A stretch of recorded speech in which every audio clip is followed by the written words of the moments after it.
recipes. And today we have Padma from mygoodfoodworld.com with us. How are you today, Padma? I'm good. I'm in sunny Manchester and nothing to complain about, really. So it's good. That's great. Yes. And we were just talking about the time difference. So it's early in the morning for me here in Northwest Montana and afternoon for you, which is great. I Yeah, love that I get to talk to people all over the world. I It's know one of the it's best fun. things about our internet world. I'm going to take my glasses off so there's not so much of a reflection. And we're going to talk today about your bottle gourd recipe.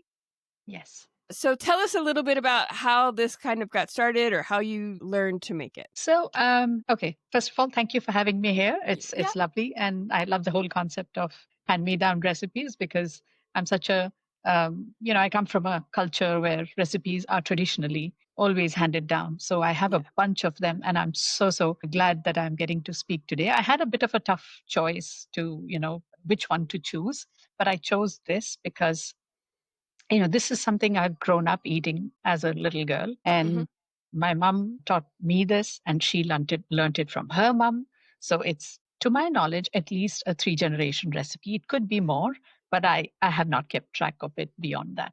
But this is something that, always used to get made at home. It's extremely simple, very unassuming kind of a dish, but it is just so refreshing every time I eat it. To be honest, growing up, I wasn't a big fan of it because it's mild and Mm, it's kind of not like, spicy and all of sure. that. But as I have grown older, I have learned to appreciate the subtleness and the beauty of this recipe. And yeah, so that's this recipe for me. It's about my mom, it's about my grandfather, it's about my grandmother. So whenever I make this, I think of them. So that's why it's so special. And so a family this sounds great. I just love it. I love that you think about your family when you make food, which is what I think Yeah. is so special about food. And so did you eat it all as kind of just a regular it's not like a holiday kind of recipe or a special occasion, it's just kind of an everyday recipe? Yes, I mean, this is something which used to be made along with the meal as a side with, of course, lentils. And we've grown up vegetarian, so Mhm. lentils and other vegetables and a bit of rice and flatbread and all of that used to be part of the meal. And this used to be a prominent part of, as a side. So Mhm. it's part of an everyday meal. And that's why it's, I can make it anytime, really. Right, right, right. And so we were talking before we hit record for everyone that bottle gourds, and you have to eat them when they're young because otherwise they are like a gourd that's like a hard thing. Yes. So you have to eat Yes. them when they're young. And it is not something that I have seen locally in my local farmers markets. I did look quickly to see, like, because I am a gardener, I looked it up as far as like, could I grow bottle gourds even? And for where I live, it takes a very long growing season. So it wouldn't do well because have a very short we have a Mhm. short summer and a long winter. So it wouldn't Yes. grow so well here. But Yeah. you say the recipe that you could also use zucchini, which I feel like a lot of people probably always have a lot of in the summer. So that is a fun way to make this.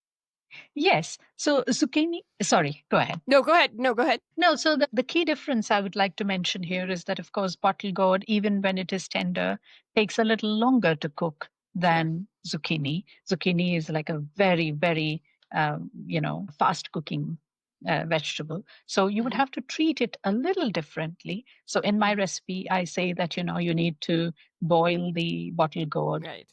before and drain and then saute it in the spices. Hmm. And if you're using zucchini instead of bottle gourd, you would skip that boiling step Hmm. and add the zucchini directly to the pan and kind of cover and saute it just for a few minutes and it's done. So that's the Sure. only difference. But otherwise, yes, I have made it many times myself with zucchini and it tastes wonderful. I bet it does. Yum. Okay. So great. So for those of us who can't find bottled gourd, don't let that stop you, right? Like we should try recipes as authentic as we can, but sometimes there's just the ability is not always there depending on where you live. And so that's a really one thing. And the Yeah. other thing we were also talking about was that the recipe calls for white lentils and only 1 teaspoon, which is very interesting. And you just kind of saute them. You don't really cook them. Like when I think of cooking lentils, right, I think of boiling them Yeah. for a certain amount of Yeah. time. So you don't do that with the So white lentils in this recipe. no, so this is so in Indian cooking, there are, there's a concept called blooming of spices in the oil. Mhm. Right. And you would be surprised that almost every ingredient can be used as a spice. Mhm. like even a lentil here is used just as a spice, just to kind of flavor the oil with the beautiful aroma. White lentils have a lovely aroma and a nuttiness and a crunch when they are fried golden in oil. And it's just to kind of, because bottle gourd, when cooked, would become quite soft. And this is basically a to add the aroma, and the second is to add a lovely crunch and texture to the dish. So this is more like a spice here than an actual lentil. It's just to provide that extra flavor and texture Mm. here. But again, if you cannot find white lentils, and if you cannot order them online or whatever it is, you can quite easily substitute, say, red lentils. Mhm.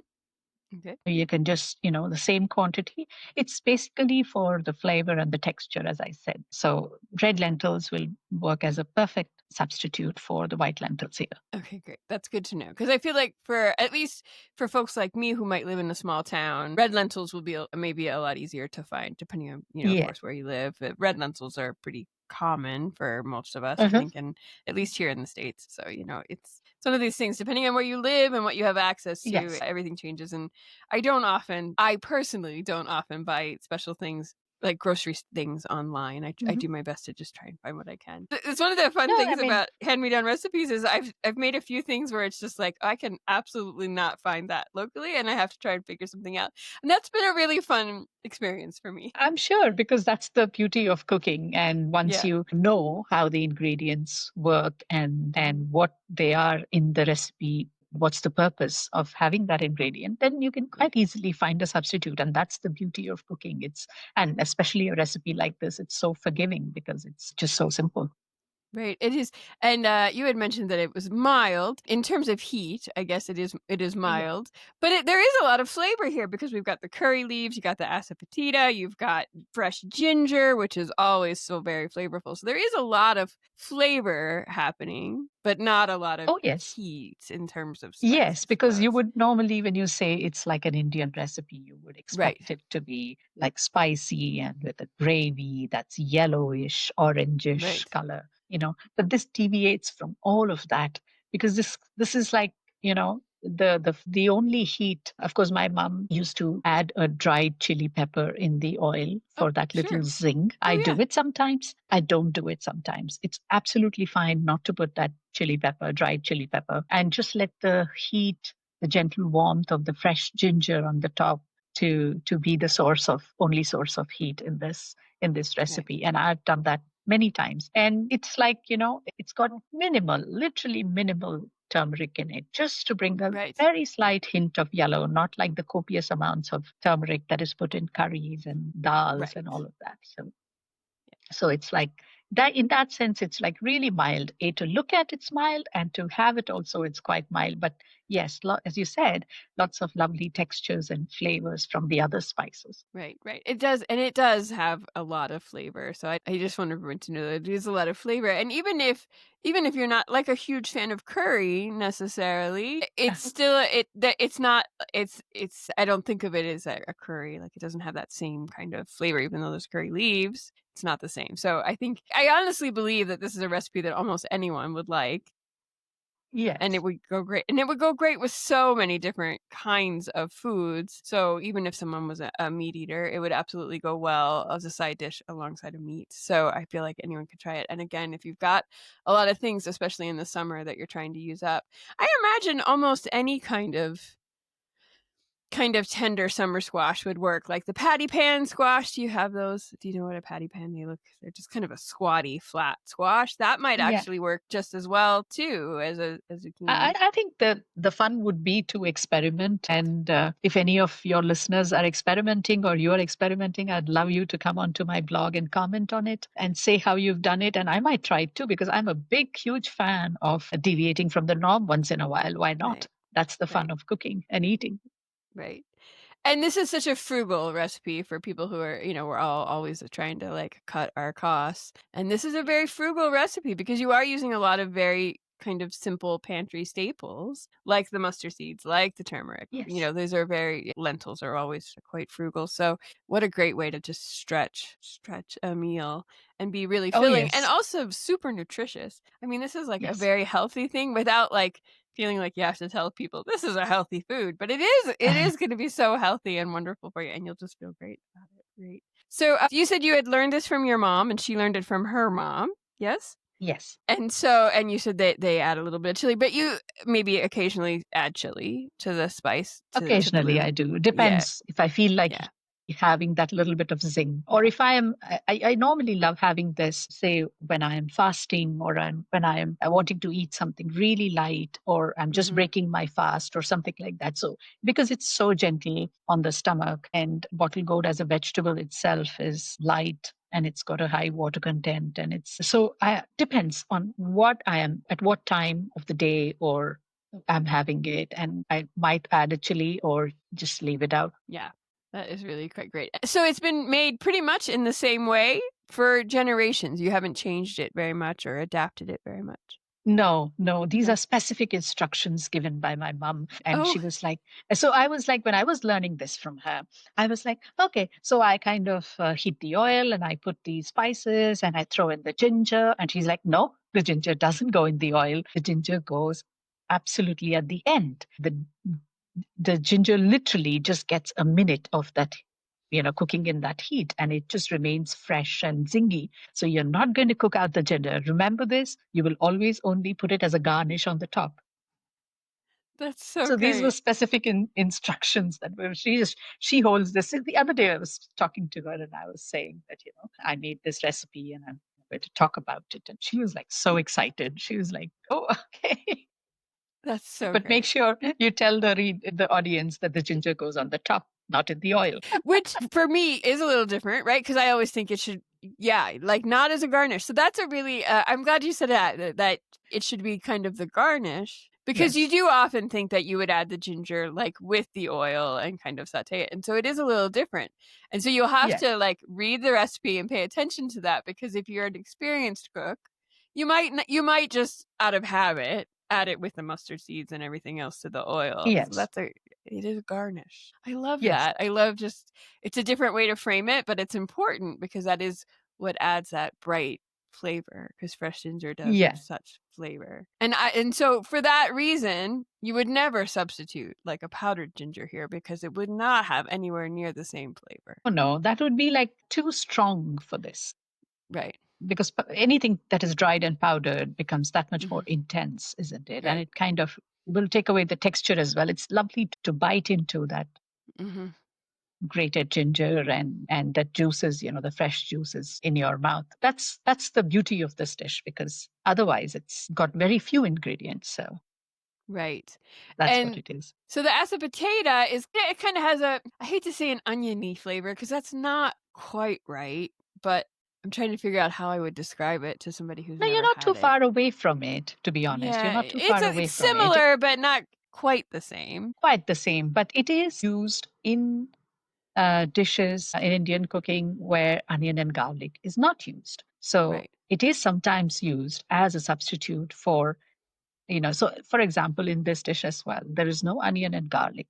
Mm-mm. And this asafoetida, like, it has a really strong smell, but when it hits the oil, it mellows down, and it, kind of spreads its fragrance in the entire oil. And when the vegetable, obviously is cooked in that oil, then it kind Right. of transfers all that aroma to that. So that's how, asafoetida is used. So you're not wrong in saying that it kind of has an oniony, garlicky kind of a smell. So it is, in fact, in many of the dishes that don't have onion and garlic. So that's how it is.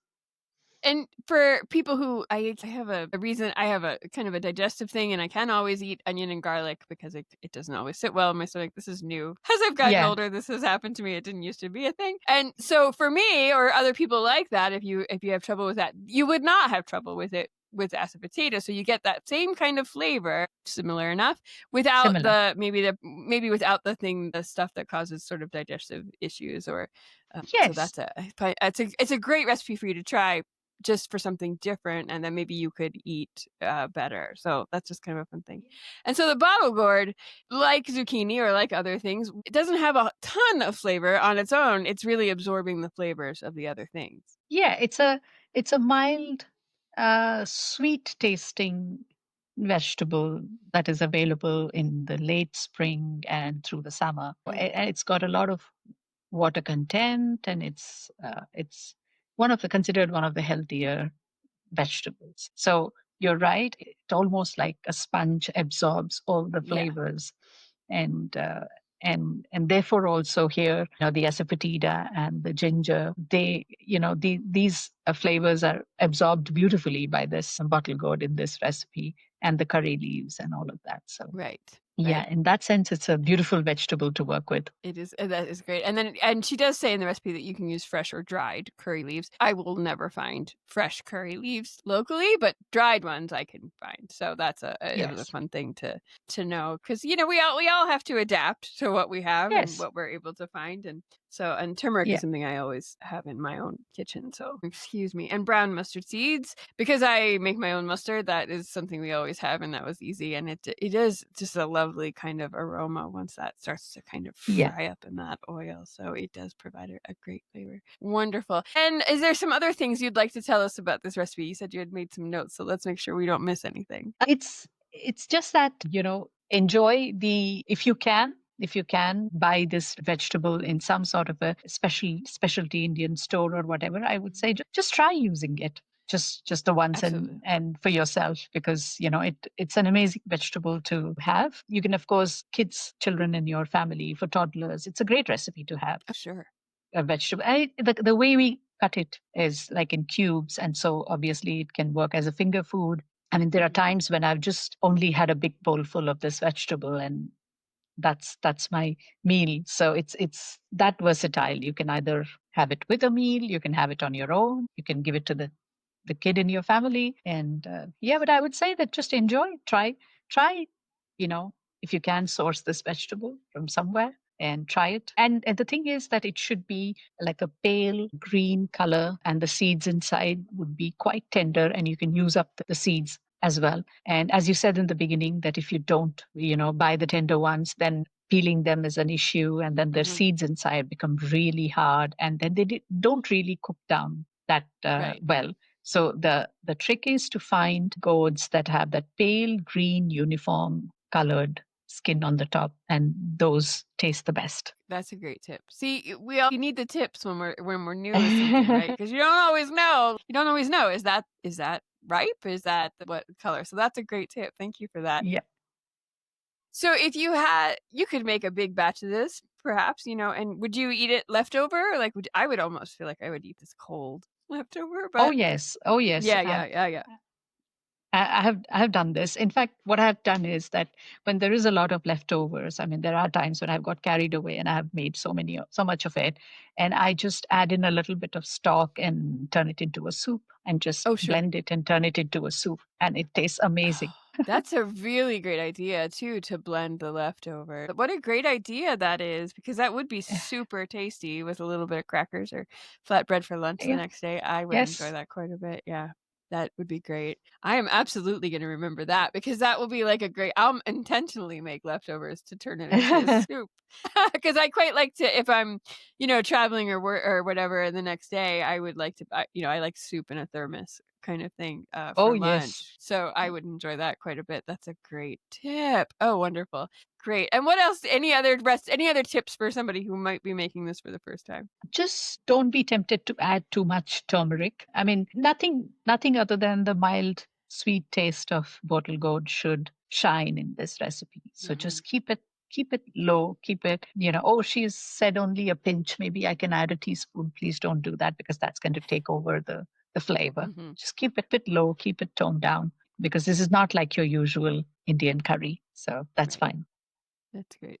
And I think right, I when you were saying that, I was just thinking, like, always make the recipe as designed, at least the first time you make it, and then you can try to switch it up later. But what I like about this idea is that, our ancestors, I think, often had to just keep things a lot more simple than we often do in our modern times, just simply because they didn't have the availability that we do in our modern times where we can find, like, everything online or Absolutely. whatever. And so the best food is often the simplest simplest food. And I think we forget Yes. that sometimes. Like it's simple ingredients that come together really well. And that's what makes something so tasty. So we don't have to change everything all the time. If you don't like something or you can't make or you don't have access to something, sure, switch it up, but do the best you can to at least make it once exactly as written. And then, you can adjust based on your own taste. So I love that.